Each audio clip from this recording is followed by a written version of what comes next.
queridos alunos, tudo bom com vocês? Bem, antes de darmos continuidade aos nossos conteúdos, nós vamos responder aqui juntos uma lista de exercícios que eu preparei para vocês. Para os meninos do primeiro e do terceiro ano, essa lista ela está disponível, ela está anexa como atividade lá no portal, certinho? Então vamos começar. Exercício número 1. Uma forma de determinar a extensão de uma fratura em um osso do corpo é por meio do uso do equipamento de raio-x. Para que essa tecnologia e outros avanços tecnológicos pudessem ser utilizados, um grande passo teve de ser dado pelos cientistas, a concepção científica do modelo atômico. Sobre o modelo atômico proposto, associe as afirmações da coluna 1 com seus respectivos responsáveis na coluna 2. A sequência correta de preenchimento dos parênteses da coluna 2 de cima para baixo é... Então vamos lá, gente. Coluna 1, afirmação número 1. Toda matéria é formada por átomos, partículas esféricas, maciças, indivisíveis e indestrutíveis. Quem falou isso para nós? Foi Dalton. Portanto, primeira afirmativa, Dalton. 2. Elaborou um modelo de átomo constituído por uma esfera maciça de carga elétrica positiva, então a esfera é positiva, que continham corpúsculos de carga negativa, elétrons nela dispersos. Quem descobriu os elétrons? O Thomson. Então, 2. 3. O átomo seria constituído por duas regiões, uma central, chamada de núcleo, e uma periférica, chamada de eletrosfera. Quem montou o modelo do sistema solar para nós foi Rutherford. Ok. 4. Os elétrons ocupam determinados níveis de energia ou camadas eletrônicas. Esse foi o último modelo atômico que nós falamos, o modelo atômico de Dalton.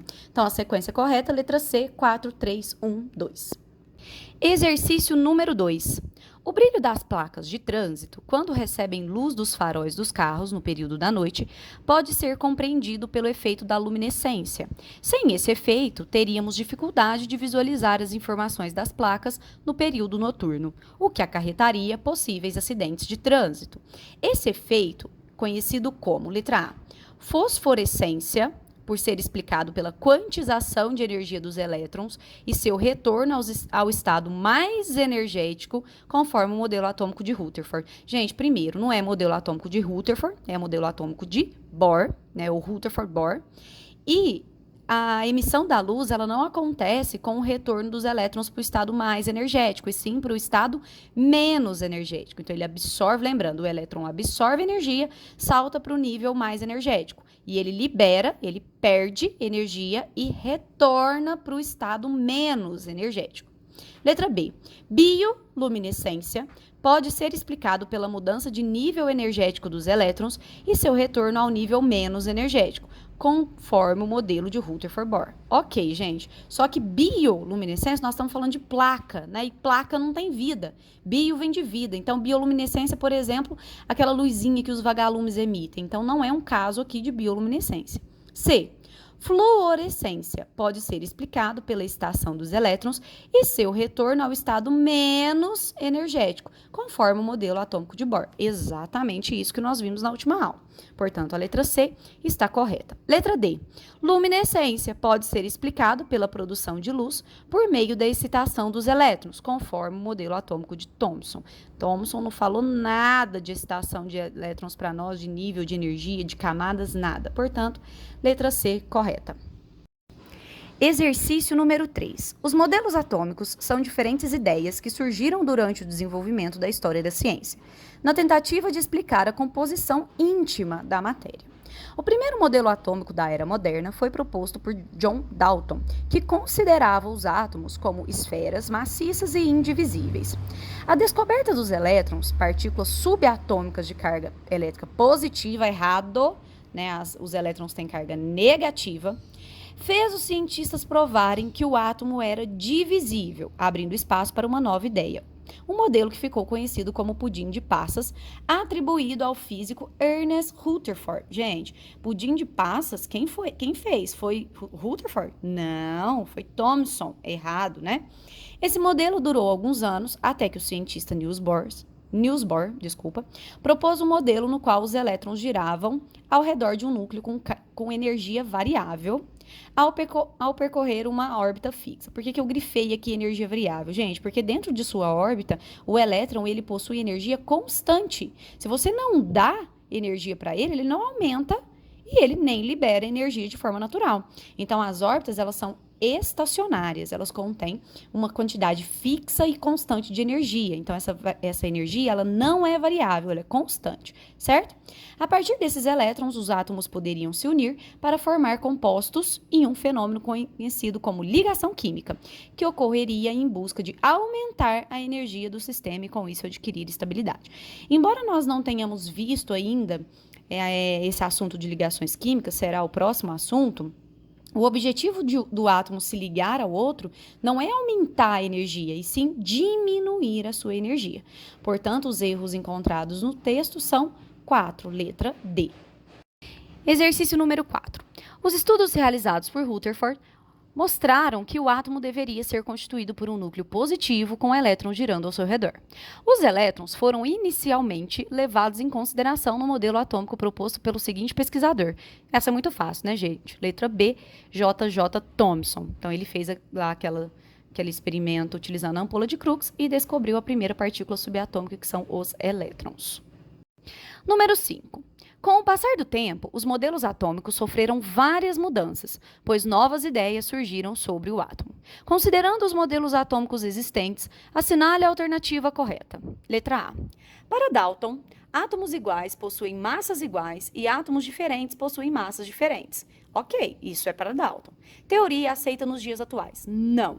Atualmente, nós não consideramos que átomos de um mesmo elemento químico possuem necessariamente massas iguais, né? Então, a gente vai estudar aí em sequência os isóbaros, por exemplo, que são átomos de um mesmo elemento químico, no entanto, possuem massas diferentes. Letra B. No modelo de Rutherford, temos no átomo duas regiões bem definidas, núcleo e eletrosfera, a qual é dividida em níveis e subníveis. Gente, Rutherford não dividiu eletrosfera em nível e subnível, não. Ele só propôs pra gente que os elétrons eles giravam numa região que ele decidiu chamar de eletrosfera, certo? Letra C. O modelo atômico de Thomson chamava-se modelo do pudim de passas, no qual os prótons seriam as passas e os elétrons o pudim? Não, o contrário. Os prótons seriam o pudim e as passas, né, os elétrons ali incrustados ou mergulhados no pudim. Letra D. Para Sommerfeld, se um elétron está na camada L, este possui uma órbita circular e 3 órbitas elípticas. Gente, nós não chegamos ainda no modelo atômico atual, no entanto, essa afirmativa ela se encontra errada. Porque, só a título de curiosidade, Sommerfeld, ele propôs que para a camada L é qual camada, gente? A1, A2, A3, qual que é? A2, né? Não começa lá na K? A K é A1, K, L, A2. Né? Então, Sommerfeld propôs que para cada camada existe uma circular e N menos uma elíptica, ou seja, se N é igual a 2, L é igual a 2, menos 1, 2 menos 1, 1. Então, tem uma circular e uma elíptica, não 3, tá? Letra E. Para Bohr, quando um elétron recebe energia, este passa para uma camada mais afastada do núcleo, ok. Cessada a energia recebida, o elétron retorna à sua camada inicial, emitindo essa energia na forma de onda eletromagnética, na forma de fóton, na forma de luz. Correto. Exercício número 6. Para termos ideias sobre as dimensões atômicas em escala macroscópica, podemos considerar que se o prédio central da Universidade Estadual de Goiás, em Anápolis, fosse o núcleo do átomo de hidrogênio, a sua eletrosfera pode estar a aproximadamente a 100 km. Faltou um pontinho aí. Dessa forma, o modelo atômico para a matéria é uma imensidão de vácuo com altas forças de interação. Considerando-se a comparação apresentada no enunciado, a presença de eletrosfera é coerente com os modelos atômicos D. Gente, de cara eu já eliminei a letra A e a letra C, porque Dalton não sabia nem da existência de elétron, quanto menos de eletrosfera.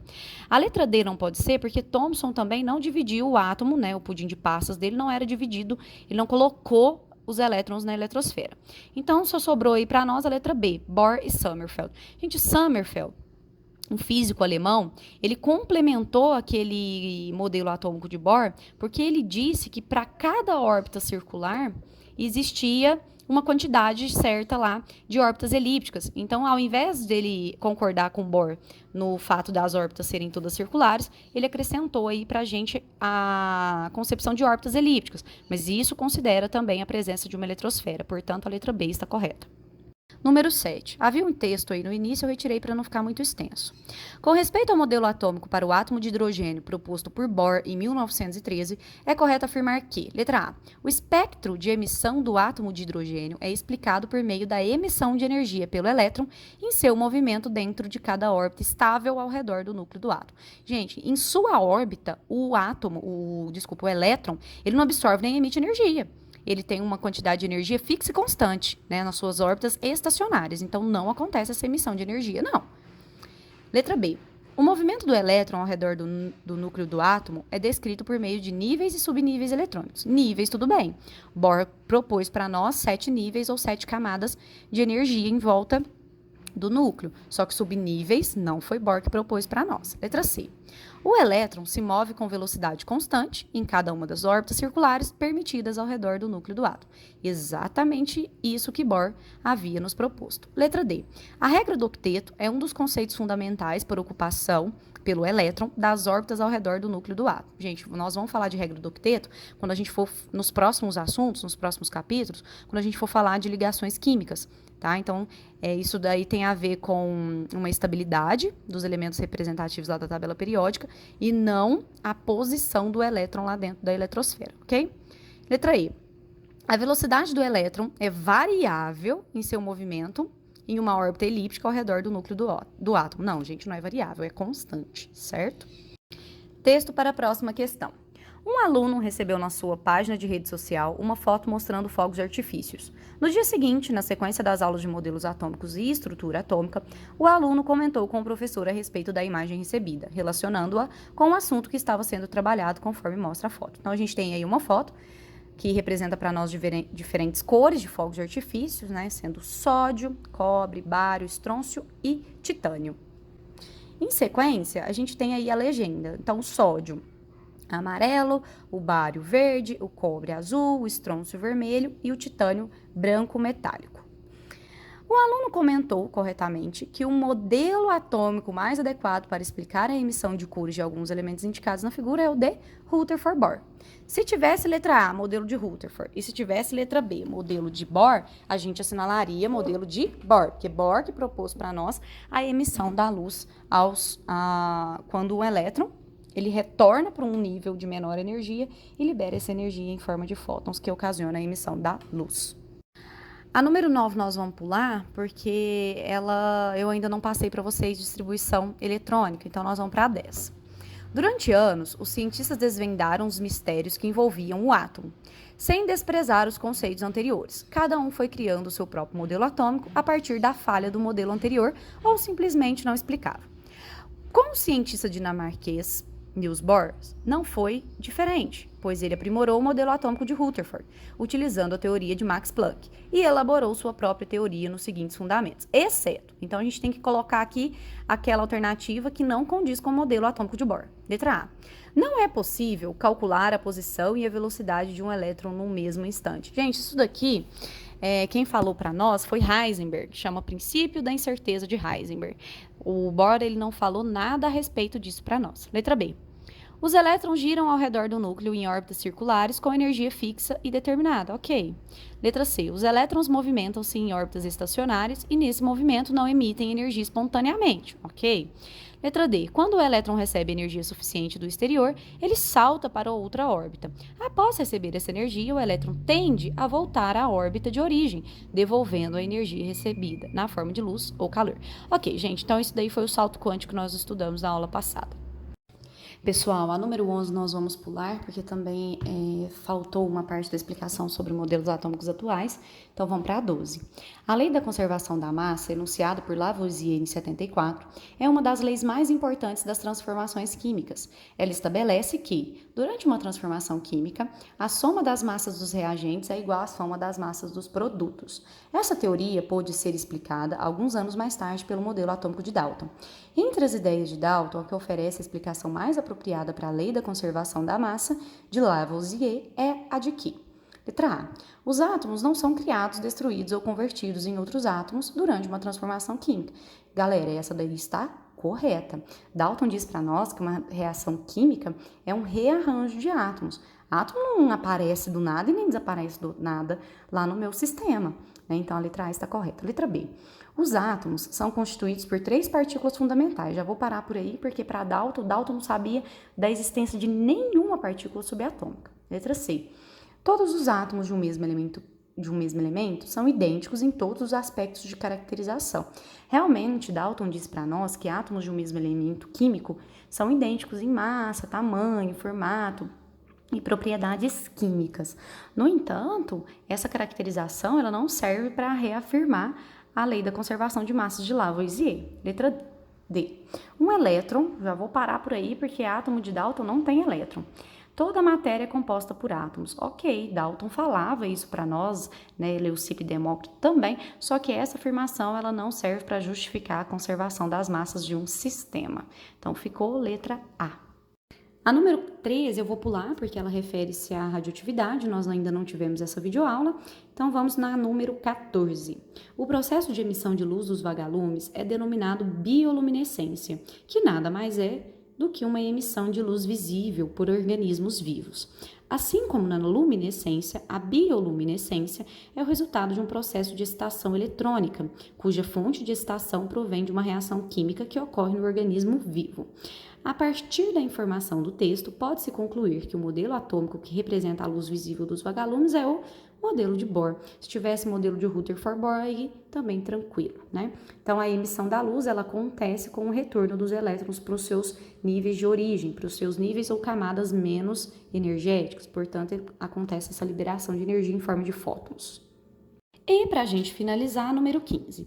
Considere as seguintes afirmativas sobre o modelo atômico de Rutherford. Número 1. O modelo atômico de Rutherford é também conhecido como modelo planetário do átomo? Ok, é modelo do sistema solar. Número 2. No modelo atômico, considera-se que os elétrons de cargas negativas circundam em órbitas ao redor de um núcleo de carga positiva. Certinho, né, Rutherford? Rutherford, ele não estabeleceu o formato da órbita, mas ele já estabeleceu para nós que os elétrons eles se localizavam na eletrosfera em torno do núcleo. Número 3. Segundo Rutherford, a eletrosfera, local onde se encontram os elétrons, possui um diâmetro menor do que o núcleo atômico. Não, né, gente? O núcleo é uma região pequenininha e bem densa, bem menor do que a eletrosfera. Então, tá errado. 4.